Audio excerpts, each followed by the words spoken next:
is up, everybody? This is Taylor Namahoy coming to you from my room, and welcome to my YouTube channel, everybody. If you're new around here, make sure you hit that subscribe button and you hit that notification bell so that you do not miss anything from me. Today is going to be a super exciting video, and I think this is a very appropriate time to do this video.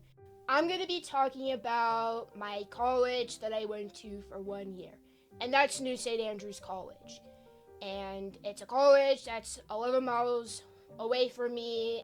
It's a wonderful college that was founded in 1994 by Pastor Douglas Wilson of Christ Church. I first heard about it a long time ago when I was really little because my mom and dad knew Douglas Wilson and they were searching up like future Christian colleges that their kids can go to, and they founded New St. Andrews College.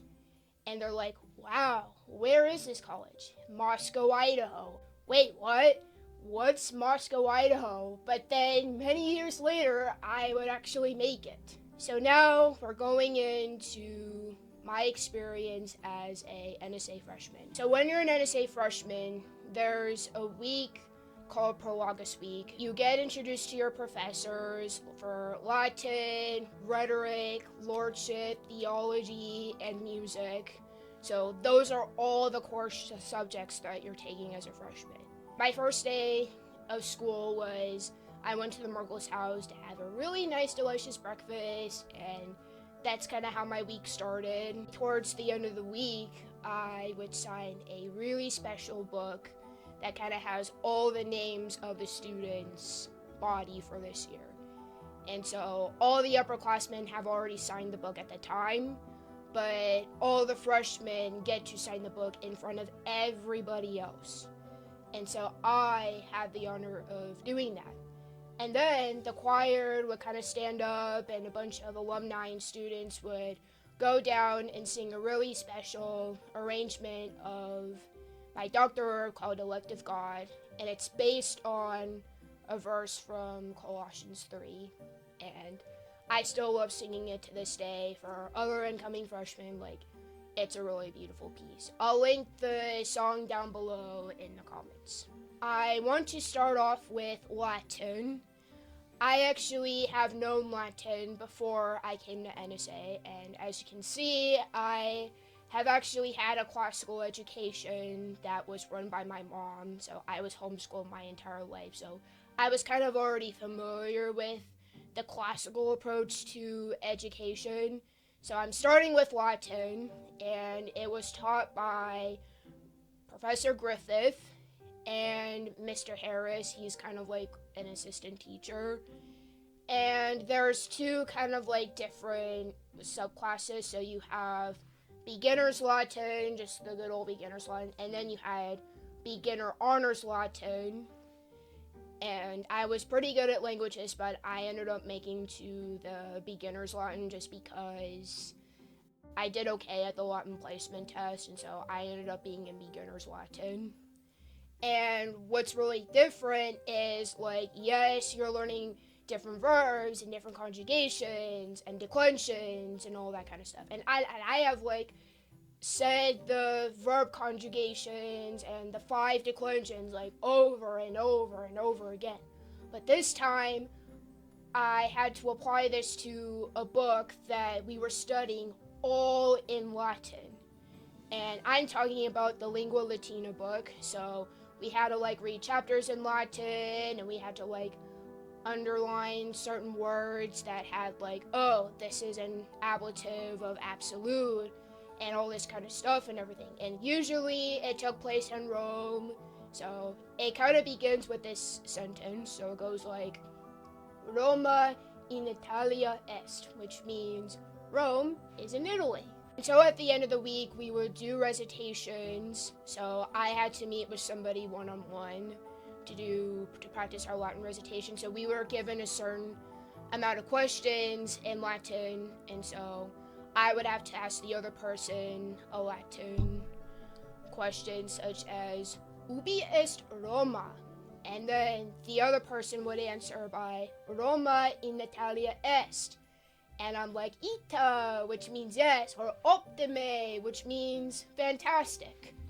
So that's kind of what we had to do in our Latin recitations, and then we would meet with our professor, and he would ask us questions in Latin, and then we had to respond in Latin. Like, it doesn't have to be exactly the way the book does it, but it would have to be, like, in our own words, basically. So we weren't allowed to, like, look at the books. I'm like, oh, yeah, it's this answer. We had to, like, have an answer down by then and have it memorized, like, right on the spot. So that is Latin for you all. I will be going to probably one of the most important courses of freshman year, and that is theology. And obviously, theology is about the study of God. I had Dr. Harmon as my professor. So he was the professor of the freshman theology for a few years. And then after my freshman year passed, he ended up becoming the professor for the senior theology course.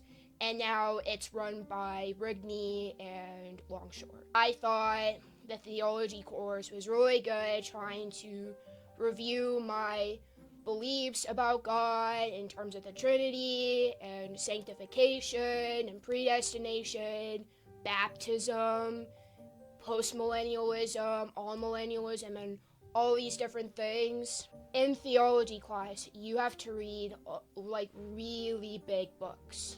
And I'm talking about Calvin's Institutes of the Christian Religion. I read both volumes. I read City of God in 3/4 of a year, when originally back then you had to read City of God in a week.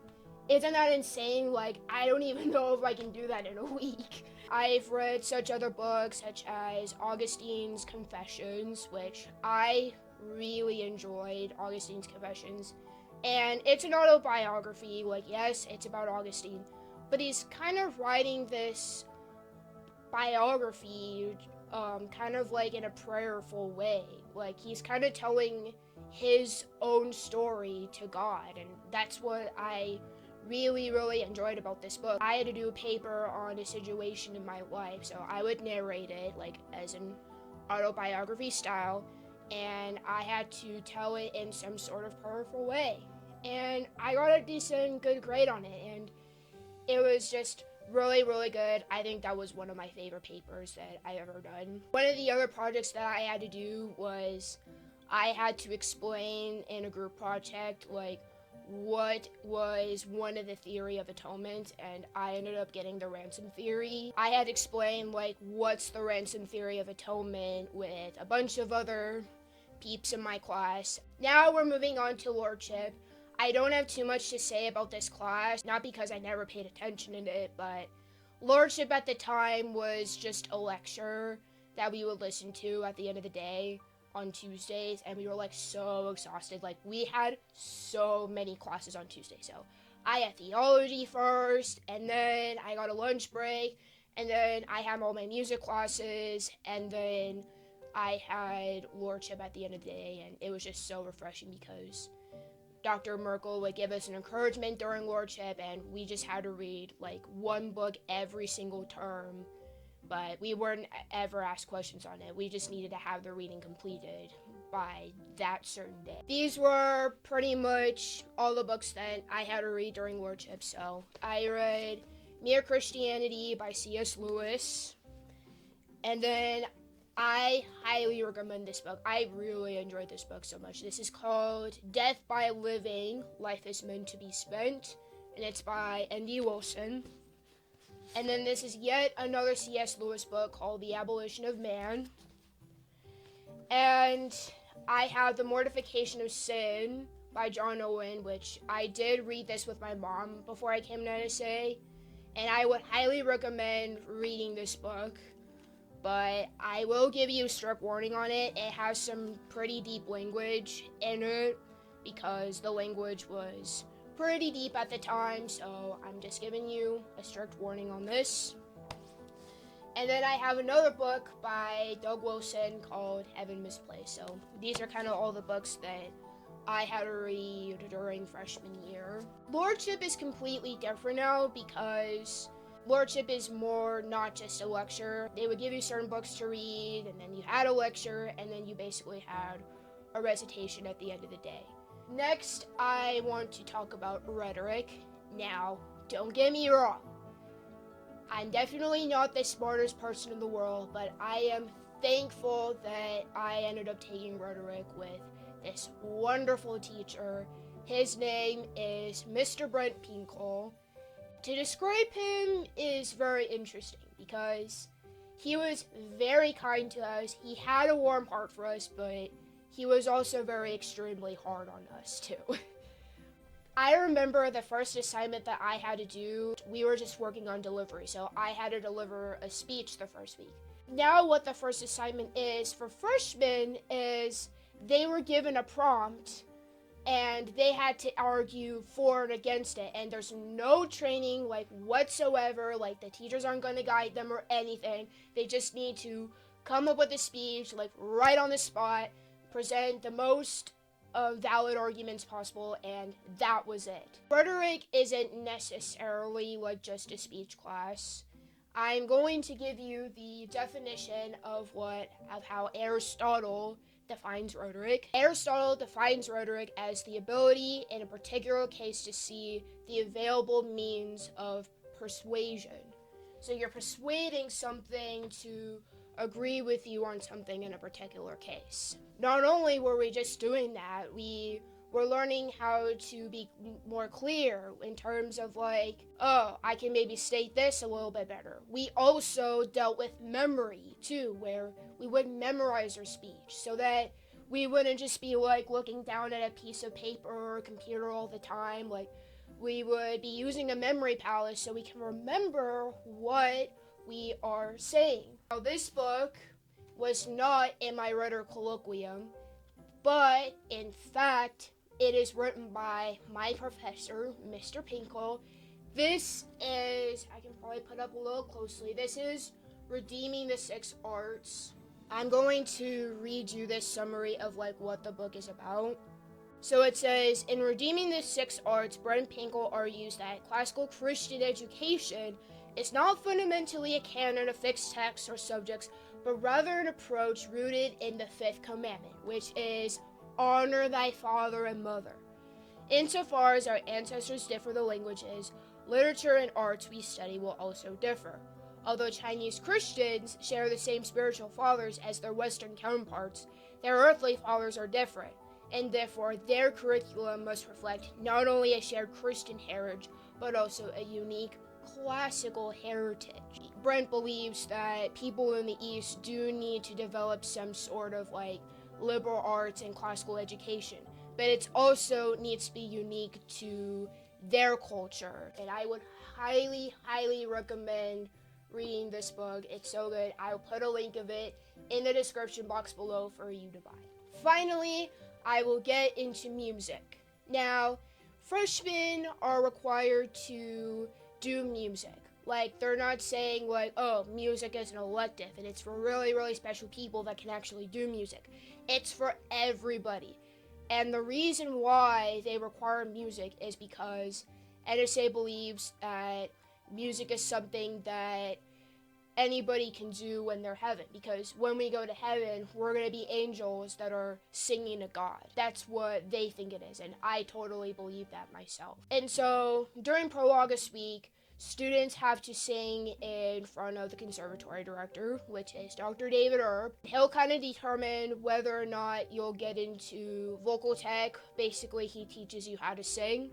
He'll get you into cantori if you sing decent, or he'll put you in concert choir if you're a really, really good singer. Another music class that you have to take is oral skills, where you're learning how to sight read music and you do dictation. He'll usually sing a certain part of a song and you had to write it down in notation. So it really works on your ear, and it really works on your memory and stuff. And I had to memorize a bunch of Psalms that Dr. Erb wrote, and they are not easy.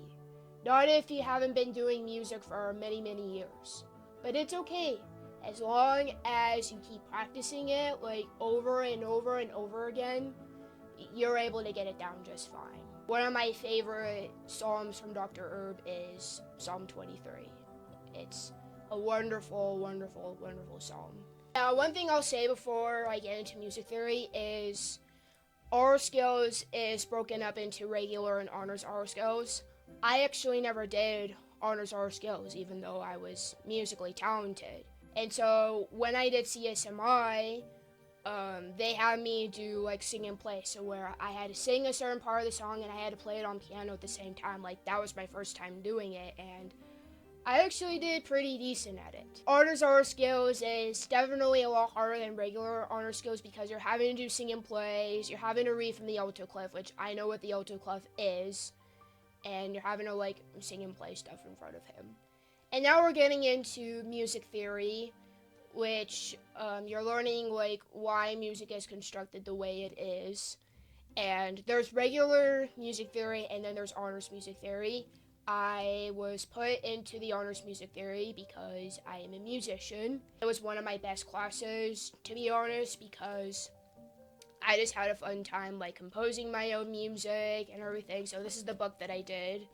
This is Music Theory and Composition by Stephen Z. Stone. It's a wonderful book. I would highly recommend this. And I ended up using it again when I audited another music theory class for the sophomore music colloquium. So I audited the Honors Music Theory 2 class. And as of right now, I'm working on a fugue that's based on the Super Mario Brothers theme. Now I'm going to be talking about the community aspect of things. And I gotta say, the community in terms of NSA is so welcoming and it's a whole lot of fun. I'll be elaborating on the hall system. NSA is split into 3 halls, kind of like Hogwarts. We have Ashdown, Malta, and Jericho Hall. And I was put into Ashdown Hall. I totally thought I was going to be in Jericho because I'm a very, very artsy, musical kind of person. But they put me in Ashdown, which is totally fine because, guys, Ashdown needs to win. They still haven't won yet, and I still encourage them to.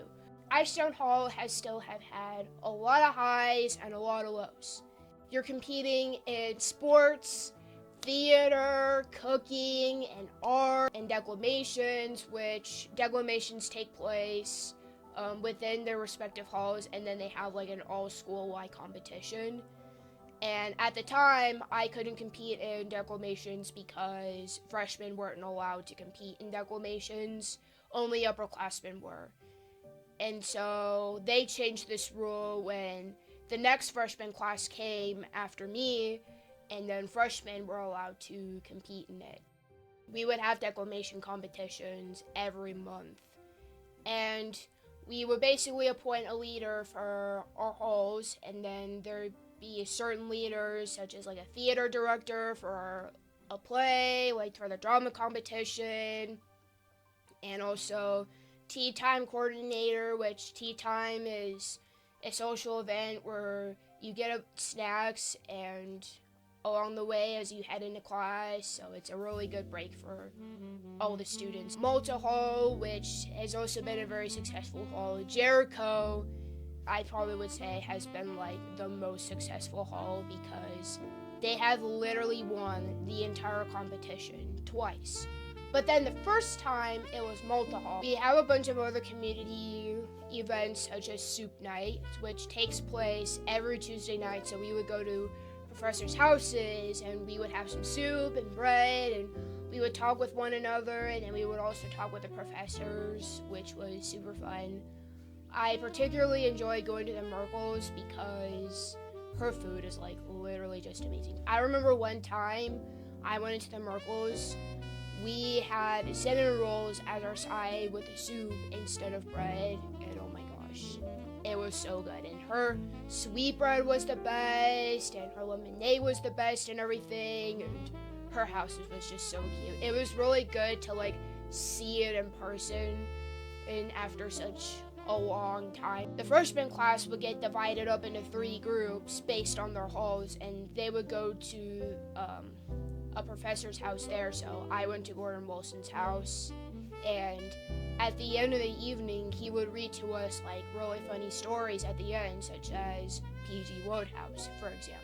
When I did go to NSA, I was invited to a lot of things. And I am going to say this is a part of the college experience, per se. I have hung out with so many friends, and I got invited to so many things. Like, it was literally insane. And I remember getting home from school every single day, and I would get, like, so tired afterwards. And you know what, guys? It's like, it's part of the college experience. That's really all it is. And I kind of do miss the busyness of it all, but it really just blesses me, like, every time I think about it. I'm like, I pushed through it, I got through it, it was all good. I will say that I did end up leaving afterwards. That isn't because I'm against NSA. NSA has just been a wonderful school, and I'm very grateful for the experience that I had there. I learned so much from it. I learned how to coordinate my time. I learned how to communicate properly. The reason why I came to NSA is because I wanted to be a better person. This is my encouragement to you guys. I think if you do want to go to NSA, it's gonna be really hard, okay? I'm just letting you know. Every single person that has been to NSA or is currently in NSA has told me that it is difficult, and it is. But you know what, guys? I think you can do it. I think you can do it because you are smart enough to do it.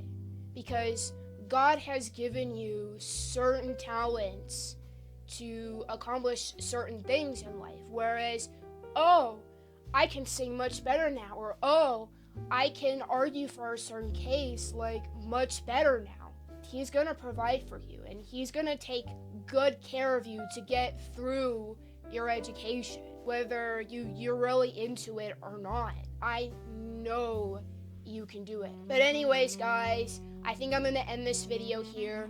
Again, thank you so much for watching this video. I really hope that this video is an encouragement to all of you who want to go to NSA, and I just thought that I would sit down and give you my thoughts on it. If you're new around here, make sure you hit that subscribe button and you hit that notification bell so that you do not miss anything from me.